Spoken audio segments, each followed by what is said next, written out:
kamera cerita dimulai. Arbor Channel hadir untuk semua. Isi harimu dengan tawa dan cerita, konten penuh makna bikin hati bahagia.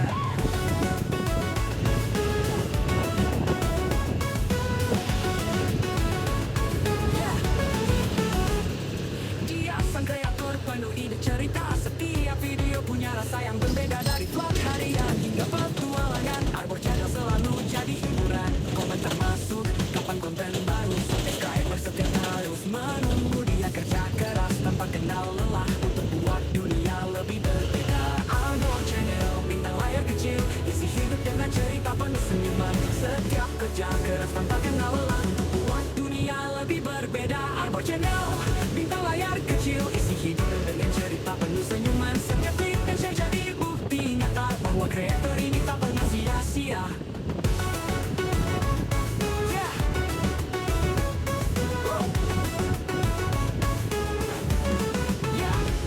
Editing sampai larut, kadang lupa makan, cari musik latar yang pas untuk ditampilkan. Setiap detail dipikirkan dengan cermat, biar hasilnya selalu bikin penonton terpikat. Ada vlog seru, tutorial dan review, fans berkata Arbor kontenmu selalu baru. Inspirasi datang dari hal sederhana, tapi hasilnya bikin semua terpana. Arbor Channel, bintang layar kecil, isi hidup dengan cerita penuh senyuman. Setiap kerja keras tanpa kenal lelah untuk buat dunia lebih berbeda. Arbor Channel, bintang layar kecil, isi hidup dengan cerita penuh senyuman. Setiap klik dan share jadi bukti nyata bahwa kreator ini tak pernah sia-sia.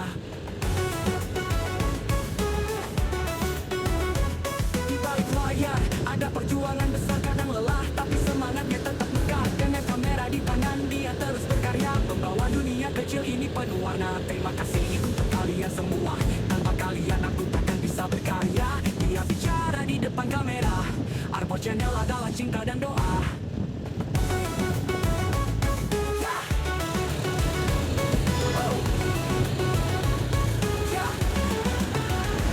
Arbor Channel, bintang layar kecil, isi hidup dengan cerita penuh senyuman. Setiap klik dan share jadi bukti nyata bahwa kreator ini tak pernah sia-sia. Teruslah bermimpi, teruslah berkarya. Arbor Channel selalu ada untuk kita.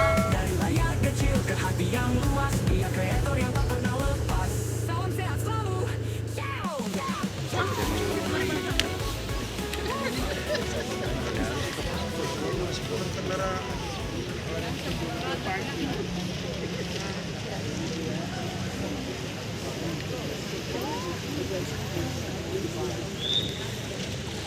Sudah jalan. Ini habis Iya.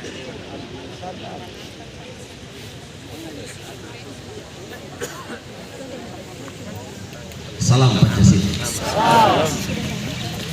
Alhamdulillah, wassalatu wassalamu ala rasulillah Sayyidina Muhammadin wa alihi wa sahbihi ajma'in.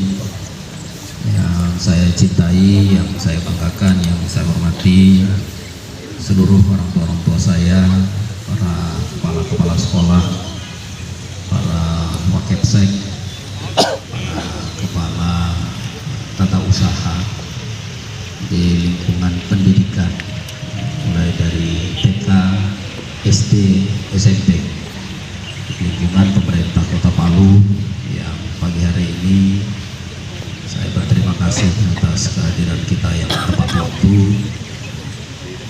Terima kasih atas apresiasi di pagi hari ini kita sampai untuk bisa mengawal beberapa hal yang saya sampaikan, untuk memberikan pemahaman yang baik kepada seluruh para guru, dan kemudian sayangnya anak-anak kita sebagaimana anak-anak didik ini, sebagaimana kita menyayangi kita punya anak sendiri di rumah, jadikan mereka betul-betul sebagai belahan diri, sayang mereka secara totalitas. Paradigma lama terkait dengan bagaimana cara kita terlebih dulu, tidak perlu kita paksanakan anak-anak kita berubah, karena mereka pada akhirnya akan nanti berubah. Tetapi paling penting adalah bagaimana tiap hari memberikan pemahaman yang baik kepada mereka, nasihat yang baik. Kalau hari ini mereka tidak mampu, tidak menyukai matematika, tidak perlu dipaksa. Pancing terus keinginan, bangun terus itu rasa itu ya, untuk muncul di dalam diri. Sampaikan pesan-pesan yang menyentuh bagi mereka agar supaya kemudian bisa menerima. Dan yang terakhir, kurang lebihnya saya menyatakan permohonan maaf. Dan Bapak Ibu, apa yang saya sampaikan ini, insya Allah secepatnya saya akan tindak-lanjuti. Seluruh sekolah nanti akan saya datangi satu-satu. Insya Allah, amin Pak. Pastikan. Ditunggu Pak. Ya. Kemudian tadi datang dari SMP 1 tadi guru mengingatkan, Pak Wali kami punya masjid. Ya, mana SMP 1? Betul.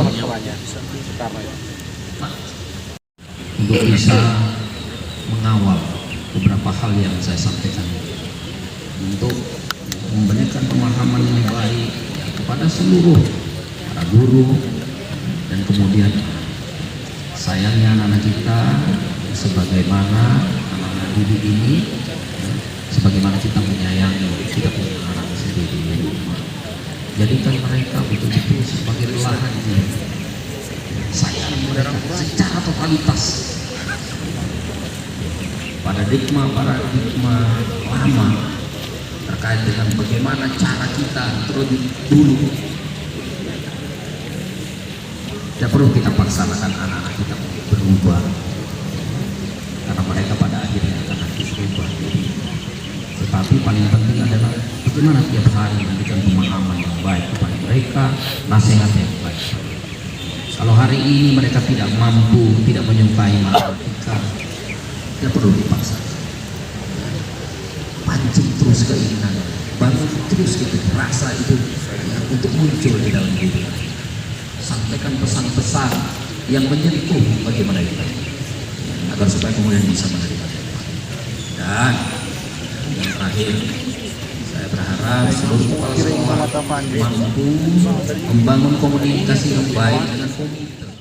Bahkan ada beberapa negara kemudian dalam masa pendidikan itu tidak langsung masuk ke dalam teori pendidikan, tetapi dulu bagaimana mengajarkan ya adab, etika ini dulu. Nah, ketika kita mengajarkan anak adab, etika, maka tentunya kita juga dituntut untuk menunjukkan adab dan etika yang lebih, termasuk dalam bangun komunikasi,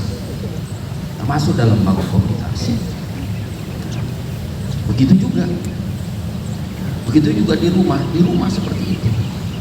Oleh karenanya, akhirnya orang tua begitu protektif terhadap anak-anak, sehingga berharap bahwa anak-anak ini ya, betul-betul ya, mereka mendapatkan pola pengajaran, pola pemberian pemahaman dengan cara sebagaimana mereka menerapkan itu di rumah. Memang tidak semua. Ya. Oleh karenanya itu kalau misalnya guru ada yang masih baik cubit-cubit, ada yang menerima, ada yang tidak. Ya. Ada yang menerima, ada yang tidak, karena memang tidak semua pola itu. Tapi kita sudah harus bertransformasi, sudah harus berubah bahwa konsep mengajar kita. Oleh karenanya konsep mengajar Merdeka Belajar sebenarnya tujuannya seperti itu, melakukan approaching, pendekatan dengan anak sehati-hati mungkin, ya, sekeluarga mungkin. Bahkan kita dituntut untuk lebih dari orang tua mereka di rumah. Jadi kalau orang tua mereka tidak menyentuh mereka, maka kita berarti di sekolah juga tidak boleh menyentuh mereka secara fisik. Tapi yang disentuh adalah perasaan mereka. Bahkan bagaimana kita berusaha agar membuat anak-anak kita ini semakin dekat dengan kita. Bapak Ibu saudara-saudara sekalian, tidak semua anak-anak kita hari ini ya, yang kita lihat, yang kita pandang sebagai anak-anak, wah nakal dia ini. Ibu dulu saya nakalnya minta ampun, tiap hari berkelahi, tiap hari kerjaannya main. Bahkan kalau sudah pulang sekolah, pokoknya habis mengaji jam 4 sore itu, habis mandi sudah main itu, nanti pulang jam 10 malam. Tidak ada belajar, ya, tidak ada belajar. Pokoknya mainnya itu main benteng, main benteng, pokoknya main kelapa, pokoknya semua main malam itu pokoknya seperti itu. Tapi itulah dunia. Sama ketika misalnya sekarang ya, anak-anak habis selesai sekolah mereka, kemudian kita mengadakan kegiatan, misalnya adakan kegiatan perpisahan, himbauan dari pemerintah, himbauan untuk tidak melakukan itu. Tetapi pertanyaannya, apakah ini ya oleh kita memandangnya seperti apa? Saya secara pribadi menyampaikan kepada kita, boleh saja ya, penting tidak boleh ada paksaan, karena ini adalah masa kita juga menghubungkan antara anak itu dengan teman-temannya, membangun persaudaraan yang kuat di antara mereka ya. Jadi perpisahan itu kan harus itu ya, karena kalau misalnya kita tidak buat acara, akhirnya di antara mereka nanti tidak saling mengingat ya, tidak saling ya, tidak mau lagi saling baku tengok. Harus dibuatlah sesuatu yang kemudian itu menjadi kenangan bagi mereka ya. Tetapi tidak boleh dipaksa dan tidak boleh berlebih, dibuat sewajar mungkin ya, jangan sampai kemudian memberatkan. Itu yang tidak boleh, memberatkan. Kalau dulu kan, kalau kita di sekolah dulu ya, di sekolah bikin di sekolah acara makan-makan bersama, wah itu masalah, silakan ya. Jadi penguatannya seperti itu, karena itu juga merupakan pembentukan karakter ya, pembentukan karakter itu adalah bagaimana anak-anak ini mulai sejak dini harus memiliki rasa persaudaraan, rasa persatuan di antara mereka. Oleh karena perlu mengikat mereka dengan kegiatan-kegiatan seperti itu, tetapi tidak boleh berlebih dan tidak boleh memaksakan ya. Nah, kemarin ada temuan dari BPK juga terkait dengan misalnya banyak belanja dari sekolah ini yang belum tercatat dengan baik, penggunaan BOS banyak belum tercatat dengan baik ya, tidak semua tapi ada berapa. Nah mungkin kita ya, para kepala-kepala sekolah harus mensiasati hal ini sehingga tidak memberatkan siapa ya, tidak memberatkan siapa dan apa.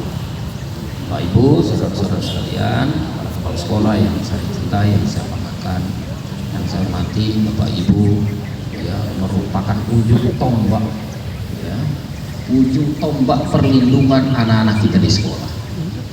Oleh karenanya itu yang pertama saya meminta kepada seluruh sekolah untuk memastikan SOP di sekolah telah disusun dan dibuat dengan sebaik-baiknya agar supaya ya, kita bisa mengetahui dengan baik ya, tugas tanggung jawab kita mengetahui dengan baik pola ya, belajar dan mengajar kita, pola komunikasi kita dengan anak. Ketika seorang anak bermasalah, bagaimana cara pendekatannya, SOP mengatur semua. Ketika ada keluarga bermasalah ya, bagaimana cara penanganan, SOP mengatur semua itu. Oleh karena itu saya minta ya, SOP di sekolah masing-masing disiapkan dengan sebaik-baiknya, menyesuaikan. Memang agak berbeda ya SOP yang seperti di dinas ya, OPD yang lain dengan kepala sekolah berbeda, tetapi semuanya memiliki standar ya, standar. Oleh karena yang tadi saya sampaikan bahwa sekarang kita kepala sekolah, kita para guru sekarang, mohon maaf saya sampaikan bahwa kita adalah pelayan buat anak-anak kita ya, kita adalah pelayan buat anak-anak kita harus layani mereka ya. Hari ini kita layani mereka, pada waktunya nanti mereka yang akan melayani Bapak Ibu sekalian. Kalau hari ini kita tanamkan rasa cinta kita dengan mereka, rasa sayang kita dengan mereka, maka pada waktunya nanti mereka akan menunjukkan kasih sayang kepada kita. Kita harus percaya. Yang pertama. Kemudian yang kedua, kita memiliki program ya, program Palu bebas sampah atau gerakan bebas sampah. Gerakan bebas sampah. Program ini bukan hanya berlaku di dinas atau di organisasi perangkat daerah yang ada, tetapi juga berlaku di sekolah. Semua sekolah harus bersih, semua sekolah harus nol sampah, nihil sampah. Oleh karenanya itu tanggung jawab kita adalah bagaimana melatih anak-anak kita sejak dini itu untuk kemudian tertib terhadap kebersihan. Tertib kebersihan. Kalau dinas kena sanksi, sekolah kena, Bu Kepsek kena, kena ya. Alhamdulillah kalau begitu kena. Saya tadi menunggu bilang jangan Pak. Jangan. Takut kepala sekolah. Ya. Kemudian ada SD. Kenapa demikian? Banyak uangnya kepala sekolah. Kalau kita sudah melatih anak-anak kita sejak dini mereka bersih, maka semua akan ikut bersih. Pikiran mereka akan tertib, hati mereka juga akan tertib, semua nanti akan ikut bersih. Kalau ini kita bisa terapkan dengan baik, Bu, yakin mungkin hari ini anak-anak kita ini masih dengan dunianya, ya. Perhatikan Ibu ya, mungkin hari ini anak-anak kita ini masih dengan dunianya, maka biarkan mereka dengan dunianya, mereka nikmati itu. Tapi pada waktunya nanti dunia yang akan memasuki alam pikir mereka. Ketika dunia sudah masuk ke alam pikir mereka, maka akan yakin mereka akan mampu menyeimbangkan dunia mereka dan dunia masuk dalam pikiran. Oleh karenanya itu semua itu harus dilatih sejak sekarang. Dilatih mulai dari bersih.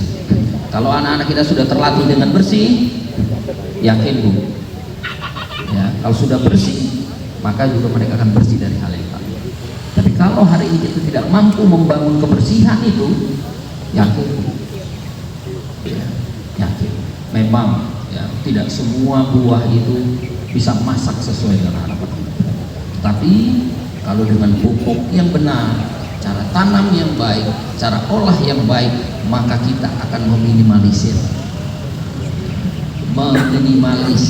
hasil dari apa yang kita tanam. Dan yang terakhir, Bapak Ibu, saudara-saudara sekalian, yang terakhir harapan saya adalah saya bersyukur bahwa pendidikan dan hasil ya, pantauan pencapaian pendidikan di Kota Palu bergerak ke depan. Kita ya, terima kasih banyak kepada seluruh kepala sekolah, kepada seluruh guru-guru. Saya berterima kasih. Program kita peningkatan kapasitas berkala pada seluruh guru tetap dilaksanakan.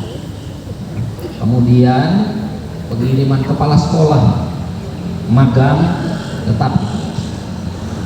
Bahkan kita sudah akan masukkan program, kita usahakan tahun ini berjalan ya. Kalau memang memungkinkan kesiapan anggaran kita, pengiriman kepala sekolah untuk magang di luar negeri ya, kita usahakan berjalan ya. Tetapi saya berharap bahwa kepala sekolah harus menyiapkan dirinya untuk itu. Ini sangat penting untuk kemudian bisa menimba pengalaman dan kemudian membawa pengalaman itu menjadi best practice untuk kemudian disebarkan kepada seluruh kepala sekolah. Tahun ini kita baru 15 kelas ya yang saya dorong untuk penguatan kelas digital ya. Kalau memang memungkinkan anggaran kita bisa baik tahun ini, insya Allah akan kita tambah dan setiap tahun akan kita lakukan penguatan. Dan insya Allah kita juga upayakan sebelum periode saya berakhir, usahakan ya, kita Kota Palu akan memiliki sekolah yang bertaraf internasional. Jadi ini saja Bapak Ibu yang dapat saya sampaikan di kesempatan. Taufiq wal hidayah. Assalamualaikum warahmatullahi wabarakatuh. Kita sampai ke mejanya Pak. Untuk ada gasal. Borean Pak Testa.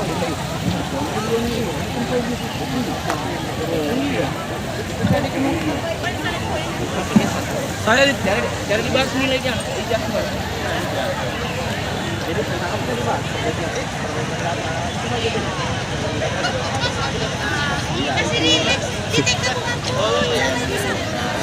Kue lapis. Ya menunggu SK belum dikasih. Tuh. Oh kira tujuannya itu ini. So dibilang tujuan ini sampah. Perhatikan sampah itu. Kau buangan nasa foto ini. Mana hilang? Mana hilang? Ini. Hah? Iya di belakang. Boleh juga. Nanti ada pelanggarannya itu 2 juta.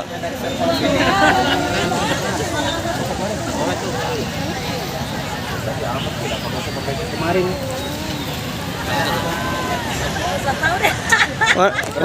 Mana anu? Kue lapis. Ada. Oh, tidak ada. Ada pisang hijau. Oh, pisang hijau saja. Dari mana dia? Oh, dulu sana Mas, sana. Oh, itu pisang hijau. Pisang hijau. Saya kira bolu peca. Ya, ada beda yang kemarin, Pak. Sana yang sampaikan. Oh, sana yang sampaikan. Sampaikan Hah? pisang hijau.